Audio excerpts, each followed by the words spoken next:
देखो तुम ऐसे भरोसा का बात मत करो, हमसे गलती हो गया, हमको माफ कर दो। इतना ना भरोसा हम पर। पगलेट, दुलारी दीदी, हम आपका तकलीफ समझ सकते हैं। आप बहुत अच्छी हैं, लेकिन लोग जो है ना वो आपकी अच्छाई का फायदा उठा रहे। दुलारी दीदी, आपके पति बिल्कुल भी अच्छे इंसान नहीं है, ये बात आपको भी पता है। उन्हें आपकी बिल्कुल भी फिक्र नहीं। अगर उनको फिक्र होती तो वो आपका हाल पूछने के लिए फोन करते, ना कि पैसे मांगने के लिए। दीदी, वो बस आपका फायदा उठा रहे हैं। हमारे मिस्टर जी जो है ना वो अपने किसी बम्बैया दोस्त से पता लगवाए, ना तो कोनो उन पे केस है और ना ही वो किसी तकलीफ में। झूठ बोल रहे हैं। सुन रही हो? चलिए, अब जो हुआ सो हुआ, छोड़िए इस बात को। बस अब आप उनके झांसे में मत आइएगा और प्रॉमिस कीजिए कोई भी बात हो आप बेझिझक हम सबको बताएंगे। हाँ, एकदम बिना सोचे बता देंगे। इनकी तो गलती हो गया, हमसे माफी तो मांग चुके हैं। अच्छा छोड़ो बुआ, चलो ना खाना खाने। वो कहा है कि हम रो लेते हैं ना तो हमको बहुत भूख लगता है। कितना भी बड़ा मुसीबत हो लेकिन ये भूखी नहीं रह सकती हैं। चलो चलिए, खाना खाने के लिए तो जी रहे हैं। पूरा एपिसोड देखिए ZEE5 पर।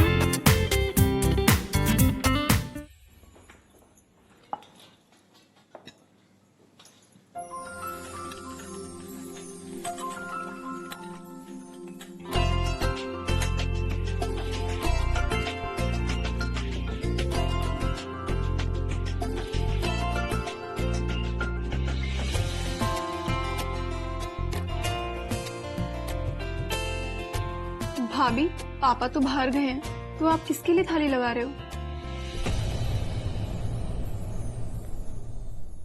आ जाओ, आज से तुम भी हमारे साथ बैठ के ही खाना खाओगी। अरे मैडम, हमको यहाँ कहाँ बैठा रही हैं आप देखिए, एक काम कीजिए, हमको प्लेट में दे दीजिए, हम वहाँ बैठ के खा लेंगे, वही जगह हमारे लिए ठीक है। बिल्कुल। अरे बैजू बेटा, बहुरानी जो एकदम सही कह रही हैं। देखो तुम अब इस घर के ना सदस्य बन गए हो, तुम हमारे साथ ही बैठ के खाओ। वहाँ जाने का कोई जरूरत नहीं है, आओ बैठो। माँ जी, लेकिन वो जगह हमारे लिए कहते का वो कंफर्टेबल है, उधर ही बैठ के खा लें।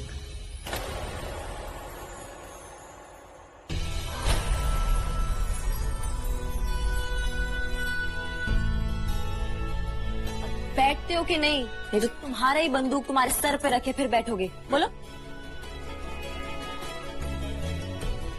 नहीं, उसका जरूरत नहीं है मैडम जी, धन्यवाद। पता चला खाना खाने के बदले गोली खा ली हम। आओ बैठो। हम बैठ जाते हैं।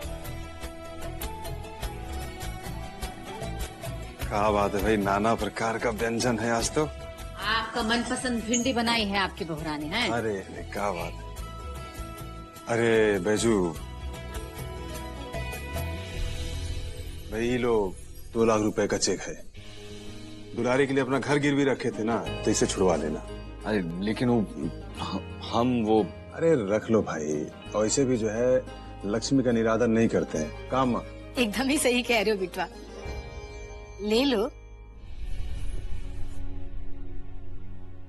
ये बैजू ये घर वालों के लिए जो है ना एकदम फरिश्ता बन के आया है। हाँ वो तो है, मेरी गैर मौजूदगी में उसने घर पे सबका ध्यान रखा है और माँ दादी इन सबका फेवरेट भी बन गया है। और सृष्टि, हमारा मतलब है कि देवा जी के जाने के बाद सृष्टि ने अकेले जो लड़ाई लड़ा है वो लड़ना बहुत ही मुश्किल है। हम होते तो हम अकेले नहीं लड़ पाते। और वो इस लड़ाई की तेजी में ना खुद को खोती जा रही थी। लेकिन तुम कहना क्या चाहती हो? हमें नहीं पता हम क्या कहना चाहते हैं, लेकिन जब से सृष्टि को बेजू का सपोर्ट मिला है ना, वो थोड़ा शांत हो गई है। उसका मुस्कुराहट भी वापस आ गया है। हमें लग रहा है ना कि मिस्टर जी अब इस घर में ना सब अच्छा हो रहा है। हाँ वो बात तुम्हारी एकदम ठीक है, लेकिन कुछ तो है इस घर में जो ठीक नहीं हो रहा है। क्या मिस्टर जी, अब क्या ठीक नहीं है? सब तो ठीक ही लग रहा है। क्या बात है?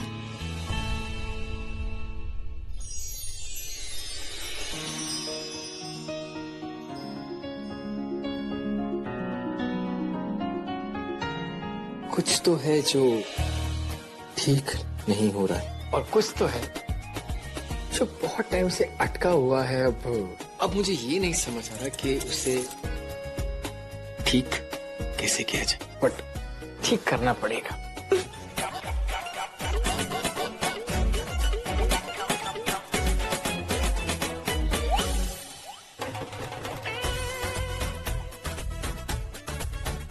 दिखाओ दिखाओ। नहीं मिश्रा जी, नहीं मिश्रा जी, छोड़ दीजिए, नहीं।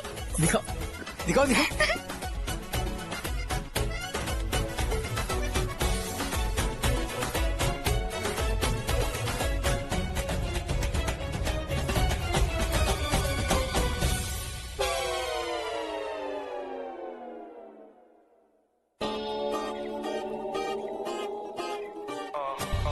वाह,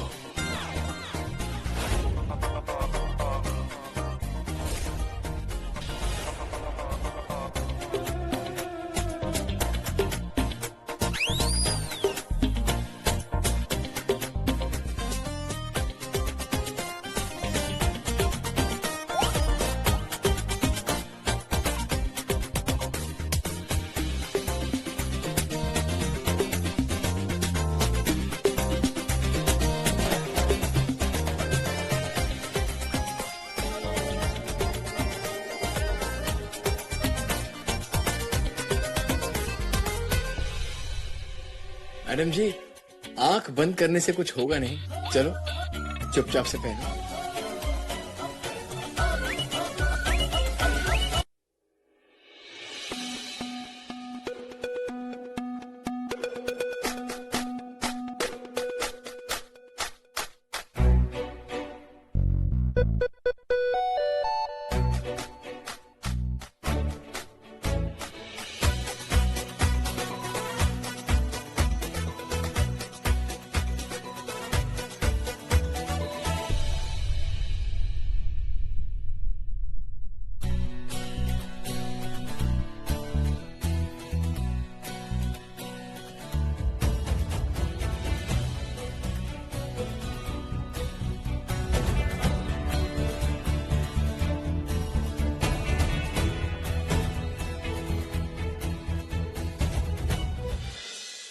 हाँ पायल, कहाँ पर हो तुम लोग? हम रिसेप्शन पे पहुंच गए हैं। Room number 206 right? 206। हाँ भैया, रूम नंबर 206 बताइए। हाँ हो जाएगा, कहा ना मैंने, हो जाएगा। कुछ पूछ रहे हैं आपसे, रूम नंबर 206 किधर है बताइए। 206 ऊपर है, जाइए मैडम को लेके। अरे तो ऊपर कैसे जाएंगे? सीढ़ी से। अबे सीढ़ी किधर है? सीढ़ी बाजू में। हाँ ठीक है मैडम, जाइए साथ में इधर।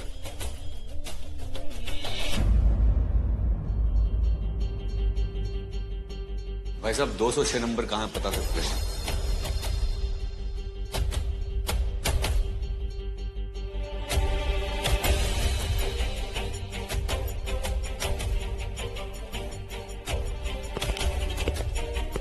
मैडम जी आपकी सहेली को कोई और होटल नहीं मिला था, कहाँ है? थोड़ा अजीब लग रहा है। देखिए ना, तो अपने आप में ऐसा मस्त है यहाँ पे, तो है ना? हाँ थोड़ी अजीब जगह है, शायद जल्दबाजी में उनका ध्यान नहीं रहा हो। वो 206।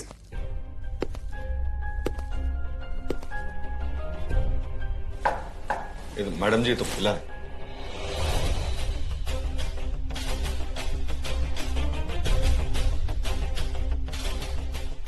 अंदर तो कोई नहीं है।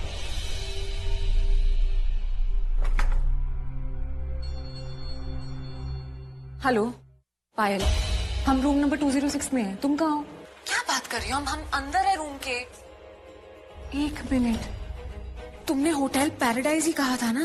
अरे कहीं तुम गांधीनगर चौक के पास वाले पुराने होटल पैराडाइज में तो नहीं पहुंच गई? तुम तो यहाँ लोहिया पार्क के पास वाले होटल में है। अरे यार, तो तुम्हें ये पहले बताना चाहिए था ना पायल। अच्छा छोड़ो, अभी हम वहाँ आते हैं। वैसे भी होटल थोड़ा अजीब सा है। हाँ हेलो जी विद्वान जी का घर है? हाँ नहीं, विद्वान जी तो नहीं, हम उनके छोटे भाई बोल रहे हैं, बृजभान सिंह। बताइए ना क्या बात है? हाँ सृष्टि, हाँ उनका बहू है। हाँ हेलो, क्या बकवास कर रहे हैं आप? कहाँ बकवास कर रहे हैं आप? हेलो हेलो क्या हुआ देवर जी, क्या हुआ बताइए तो है। अरे कहाँ जा रहे हो देवर जी, क्या हुआ ये तो बताइए। दीपा रिमोट कहाँ? रिमोट रिमोट किधर है? क्या हुआ बिटवा? हम इस वक्त होटल पैराडाइज के सामने खड़े हैं। यहाँ कुछ देर पहले पुलिस ने रेड डाली है। पुलिस को कई दिनों से इस होटल से कुछ शब्बीर हरकतों की खबर मिल रही थी। हमारे सूत्रों ने बताया है कि पुलिस ने यहाँ कई लड़के लड़कियों को पकड़ा है। आइए पकड़े हुए लड़के लड़कियों से कुछ बात करते हैं। मैडम आपका नाम क्या है? आप इस पेशे में कब से है? मैडम बताइए ना, आपकी क्या मजबूरी रही थी? मैडम बताइए, आपको इस काम के लिए कितने पैसे मिलते हैं? क्या आपके घर वालों को इस पैसे के बारे में पता है? क्या आपके घर में कोई मजबूरी है? आप क्यों कर रही हैं ऐसा? जिसके साथ आप आई है वो क्या आपके बॉयफ्रेंड है? बोलिए ना मैडम। नाम बोल तेरा। संजय। और तेरा? नेहा। उधर जाके खड़े हो। नेक्स्ट कौन है? आओ।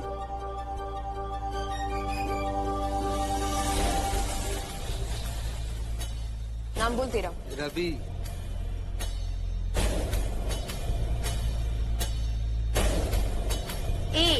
तू नहीं आई है क्या इस धंधे में? आज से पहले तो तुम्हें कभी नहीं देखा। कौन सा जिले से है? भाई हमारे धंधे में तो जैसा भेस वैसी भिक्षा, और उसके हिसाब से ये एकदम टकाटक है। कोई फायदा नहीं है, पकड़ी तो गई है आखिर में। वैसे तुम समझदार तो दिखती हो। अगली बार से हमारा कमीशन ध्यान रखना।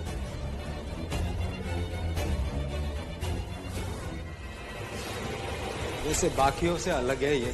गुलाब की कली है लेकिन गलियों में पड़ी है। बकवास बंद करो, समझे ना? तुम यहीं पे मारेंगे ना पटक के। मैडम जी हमारी बदतमीजी मत करोगे उनके साथ, समझे? अरे इसको लेके इधर साइड में खड़े हो।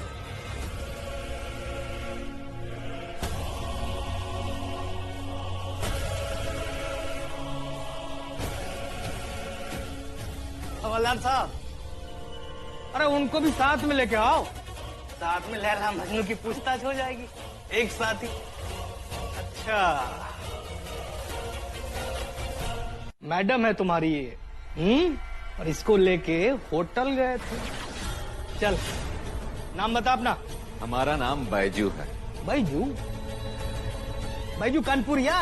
सही समझे। ये धंधा भी करने लगा तू? भाई मैडम जी भी तुम्हारे साथ है? हा? चलो तुमसे तो हम निपट लेंगे। पहले मैडम जी आप अपना नाम बता दीजिए। क्या नाम है आपका? मैडम जी क्या नाम है आपका? नाम पूछ रहे हैं, नाम। अरे गूंगी हो का? मैडम जी नाम बता दीजिए, बहुत प्यार से पूछ रहे हैं। हमारे बड़े साहब है ना, बहुत कड़क है वो, और बहुत ईमानदार भी। का जी सारा काला धंधा बंद करवा दिया उसने। चल फिर से पूछ रहा हूं, प्यार से नाम बता दे। नाम बताना।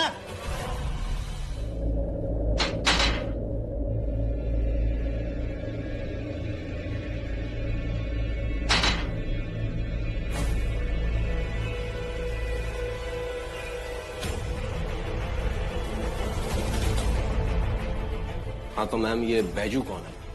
आपका यार है, ग्राहक है, या फिर दलाल? इंस्पेक्टर साहब आपको गलतफहमी हुई है। हमारे पापा इस शहर के इज्जतदार वकील हैं और हम एक शरीफ खानदान की बहू हैं। वो तो आपको देखने से ही पता चलता है। इसीलिए तो हमने आपको बाकी की लड़कियों से अलग रखा है, और आपको उनसे अलग रखने की एक वजह और भी है। बाकी की लड़कियां गरीब हैं, अपना पेट भरने के लिए वो मजबूरी में ये सब काम करती हैं। लेकिन आपको देखकर मुझे नहीं लगता कि आपकी कोई मजबूरी है, तो क्यों करती हैं घटिया काम? इंस्पेक्टर साहब हम ऐसा कुछ नहीं कर रहे थे, हम यही तो आपको समझाने की कोशिश कर रहे हैं। हम दोनों वहां अनजाने में पहुंच गए थे उस होटल में। हाँ तो मान लेते हैं कि आप अनजाने में उस होटल में पहुंची, लेकिन गई किसके साथ थी आप? किसके साथ?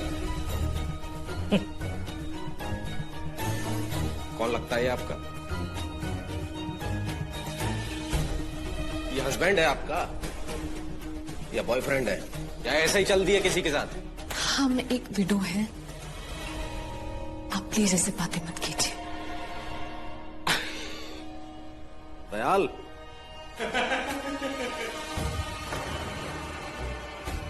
मामला क्लियर है? सर समझ गया सर। देखिए, हम भी इंसान हैं और इंसान की जरूरतें समझते हैं हम। तो जाहिर सी बात है कि आप अपनी जरूरत पूरी करने के लिए गई थी, राइट? क्या बकवास किए जा रहे हो इंस्पेक्टर? और कोई हक नहीं तुमको मैडम जी से ऐसे बात करने का, समझे? जवान नीचे कर।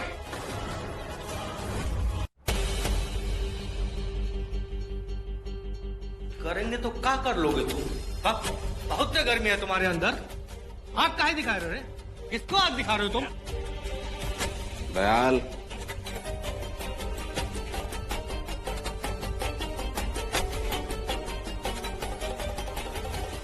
बाकी सब तो ठीक है, लेकिन आपने अपना साथ देने के लिए इसी आदमी को क्यों चुना? कहीं ऐसा तो नहीं कि आपकी जरूरत आपका पेशा बन चुका है? शारीरिक जरूरत चीज ही ऐसी है मैडम, किसी से कुछ भी करवा देती है। अच्छा ये बताइए कि आपके हस्बैंड ऑफ कब हुए? उनके टाइम से ये सब कार्यक्रम चालू है या उनके जाने के बाद? जब तुम्हें तकलीफ में देखते हैं ना बेटा, तो हमको भी कष्ट होता है। हम माँ है तुम्हारी। अरे हम क्या कर रहे हैं? क्या है तुम नाटक? ठीक है, समझ गए हम, छोड़ो तुम जाओ। चलो बेटा। बैजू, तुम्हारी माँ सही कह रही है। देखो, ये बात ठीक है कि तुम्हारे घर पे होने से हम लोग सब बहुत सिक्योर फील करते हैं और तुम अपनी ड्यूटी अच्छे से करते हो, लेकिन इसका मतलब ये नहीं है कि तुम अपनी माँ को अवॉइड करो। तुम एक काम करो, अपनी माँ के साथ जाओ 2-3 दिन, सब मैं पीछे से संभाल लूंगा, डोंट वरी। अनुराग सही कह रहा है बैजू, हम सब है ना, सृष्टि का देखभाल कर लेंगे, तुम जाओ अपने अम्मा के साथ। अरे अनुराग बाबू, आप नहीं समझ रहे हैं, अब प्रॉब्लम बहुत बढ़ गया है। अभी ऐसा है कि मैडम जी जो है ना, इनके सर के ऊपर से वो खतरा टला नहीं है। और देखिए, रोज ही कुछ ना कुछ नया बवाल हो रहा है यहाँ पे। अब ऐसे में हम छोड़ के चले जाएंगे तो हमारा मन नहीं मानेगा। अब हम आपसे रिक्वेस्ट करते हैं, आप रहने दीजिए। और अम्मा तुम जाओ, हम आ जाएंगे। बैजू, सृष्टि बिटिया को देखने के लिए यहाँ उनका पूरा परिवार है, बहुत सारे लोग हैं। अब हम विधवा का कौन है? अरे बेटा, तुम हमारे इकलौते बेटे हो, हमारी देखभाल कौन करेगा? सृष्टि बिटिया, हमें तुम पर, बैजू पर पूरा विश्वास है। हम क्या करें? हम माँ है ना, बेटी को ऐसे नहीं देख सकते। चलो बैजू, तुम्हारी माँ सही कह रही है, तुम्हें वापस घर चले जाना चाहिए। अब हम यहाँ पर अकेले नहीं हैं, हमारे साथ रागिनी, अनुराग जी, चाचा जी सब हैं। इनके होते हमें कुछ नहीं हो सकता। तुम्हें अपनी माँ के साथ जाना चाहिए, जाओ। वो बोल दी। अब आप कह रही है तो हम जा रहे हैं, ठीक है, पर हम जल्दी वापस आ जाएंगे। चल बेटा।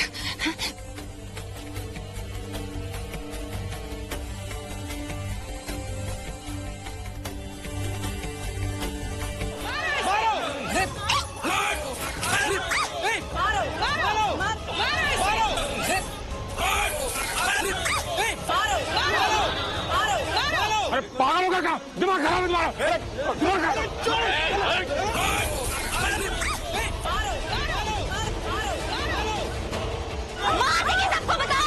पापा ठीक है ना? पापा ठीक से क्या?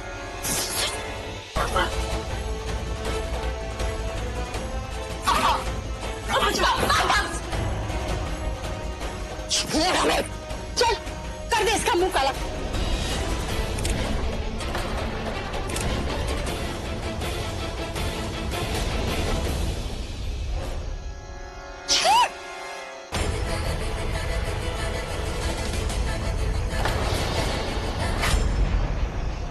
भगवान।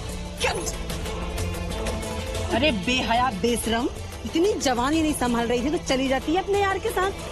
एक मछली पूरे तालाब को गंदा कर देती है। अगर ये यहाँ रही तो हमारी बहू बेटियों पे क्या असर पड़ेगा? अरे जाके रहना अपने यार बैजू के साथ। क्या हुआ, आज आया नहीं वो साथ में? अरे कहाँ से आएगा? वो कहावत नहीं सुनी तूने, मवाली यार किसके, खाए पिए और खिसके। अरे वो नहीं आए तो यही चली जाती, कम से कम हमारा मोहल्ला तो छोड़ देती। लरिया पानी ले आओ। सृष्टि बेटा, बहुरिया, ये सब कहाँ है? किसने किया ये सब? भाई जो कुछ भी हुआ ना बाहर, उसको एक बुरा सपना समझ के ना भूल जाए। तो सोचो मत। आई लो पानी पी। सिस्टी क्या सोच रही हो तुम? पानी पी लो। चलो चलो हमारे साथ।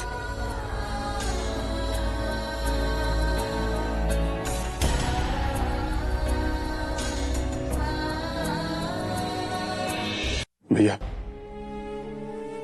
बहुत शर्मिंदगी महसूस हो रहा है हमको आज। वो लोग हमारा घर के बहू के साथ ऐसा सलूक किया,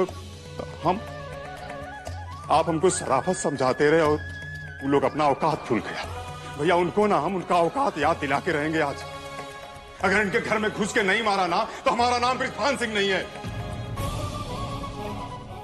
आप हमको रोकेंगे नहीं? चाचा, ये मारपीट वाला तरीका सही नहीं है। देखिए आप शांत हो जाइए, और ये सृष्टि को भी नहीं अच्छा लगेगा। आप मानिए बात। तो क्या करें अनुरागा, क्या करें? हमसे सब बर्दाश्त नहीं हो रहा है अब। या तो जमीन के अंदर फंस जाएं या फिर उनके घर में घुस के मारे उनको। अरे ये लोग ना शराफत का भाषा नहीं समझता है, इनके भाषा में बात करना पड़ता है। नहीं चाचा, हम पुलिस की मदद लेंगे। नहीं बेटा, अभी पुलिस केस भी नहीं करेंगे हम लोग। जी पापा, जैसा आपको सही लगे। हम चाहते हैं कि पहली बात पंचायत में उठाएं। अगर पंचायत ने उन लोगों का हुक्का पानी बंद कर दिया ना, तो उनके साथ साथ पूरे गांव को सबक मिलेगा कि किसी औरत के साथ ऐसा व्यवहार करने का नतीजा होता। और अगर मान लो ऐसा नहीं हो सका, तब भी पुलिस का विकल्प तो रहेगा ही ना हमारे पास। हमारे हिसाब से ये ठीक रहेगा।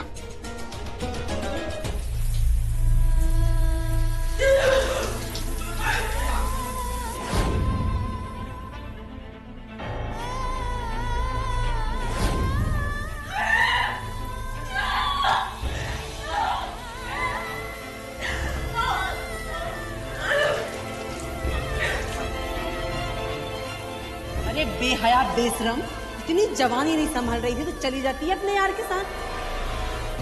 सृष्टि, सृष्टि, सृष्टि, सृष्टि।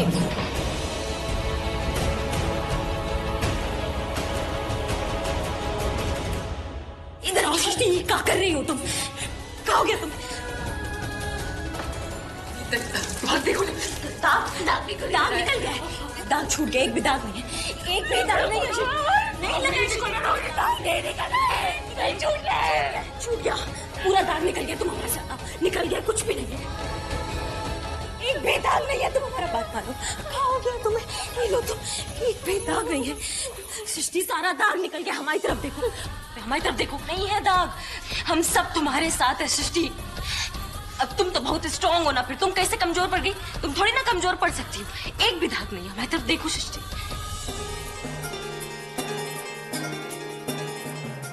आ गई हो, ठंड लग जाएगी तुम्हें।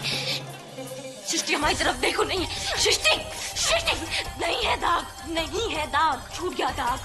हम सब है तुम्हारे साथ, देखो हम खड़े। सृष्टि, हम सब तुम्हारे साथ है ना। क्यों कमजोर पड़ रही हो तुम? हाँ, मत पड़ो कमजोर।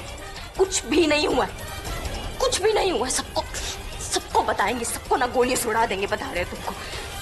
इधर देखो, इधर देखो सृष्टि, तुम्हारे दामन में कुछ भी दाग नहीं है। गंगा जैसी पवित्र हो सृष्टि, गंगा जैसी बहू। और जिन जिन लोगों ने तुम्हारी तरफ उंगली उठाई है ना ससुरास, तुम देखना भगवान कैसे सबका नाक काटेंगे। कुछ भी नहीं, अब तुम एक काम करो, फटाक से ना जाके अपना कपड़ा चेंज कर लो, नहीं तो ठंड लग जाएगी तुम्हें, ठीक है? आज हम दोनों बहनें ना एक साथ सोएंगे, ठीक है? तुमको अकेला नहीं छोड़ेंगे, हाँ? चलो चलो जल्दी से, ठंड लग जाएगी तुम्हें। चलो चलो।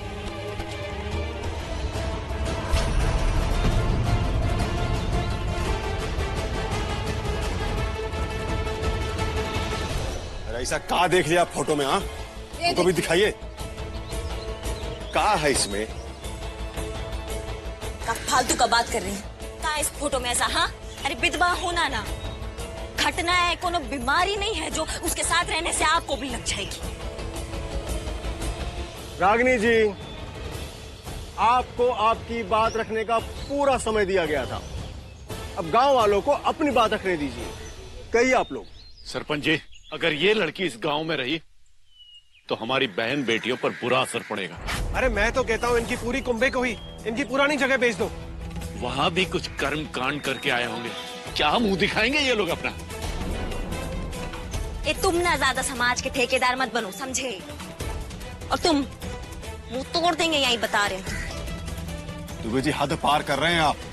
अरे ये तो विधवा के नियम संयम भी नहीं मानती। उस दिन सरला बहन की बेटी की गोद भराई में आई थी, बड़ी लिपस्टिक पाउडर लगा के, इसकी छाया पड़ते से ही वो अच्छी भली लड़की बीमार हो गई। अगर ये लड़की यहाँ रहेगी ना तो हमारी बहू बेटियां बिगड़ जाएंगी, इसे यहाँ से निकालना ही होगा। सरपंच जी, इसको यहाँ से भगाना ही पड़ेगा, इसकी यहाँ से जाने में ही भलाई है।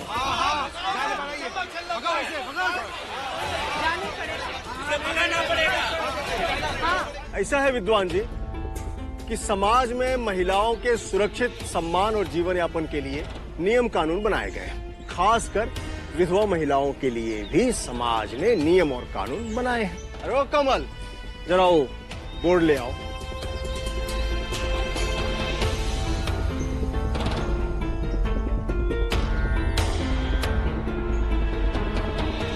भैया रामदास जी, हाँ जी, इस बोर्ड पे 5-6 नियम लिखे हैं, जोर जोर से पढ़ के पूरे गांव वालों को सुना दीजिए। ठीक है सरपंच। जाइए। तो नियम सुनिए।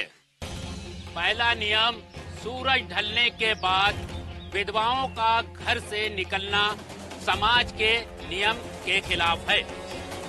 दूसरा नियम, विधवाओं को हमेशा सफेद कपड़ा पहनना चाहिए। तीसरा नियम, उबला सादा खाना खाना चाहिए। चौथा नियम, विधवाओं को किसी शुभ कार्य में नहीं जाना चाहिए। पांचवा नियम, विधवाओं को चप्पल पहनना नियम के खिलाफ है। छठा और आखिरी नियम, विधवाओं को अपने रिश्तेदार के अलावा किसी गैर मर्द से संपर्क नहीं रखना चाहिए।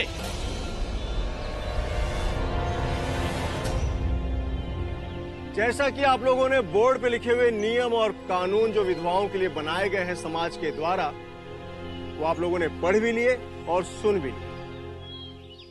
विद्वान जी, अगर आपकी बहू को इस गांव में रहना है तो ये सारे के सारे नियम का पालन करना होगा, और वो भी बिल्कुल कड़ाई के साथ, क्योंकि वो एक कहावत है ना, सावधानी हटी कि दुर्घटना घटी। सरपंच जी, आज के जमाने में ना दकियानुसी बात कोई मानता नहीं है, और काहे मानेगा? और आप भूल रहे हैं कि हमारा भतीजा मरा है, उसकी पत्नी अभी जिंदा है। अरे काहे उसको जीते जी मार देना चाहते हैं आप लोग?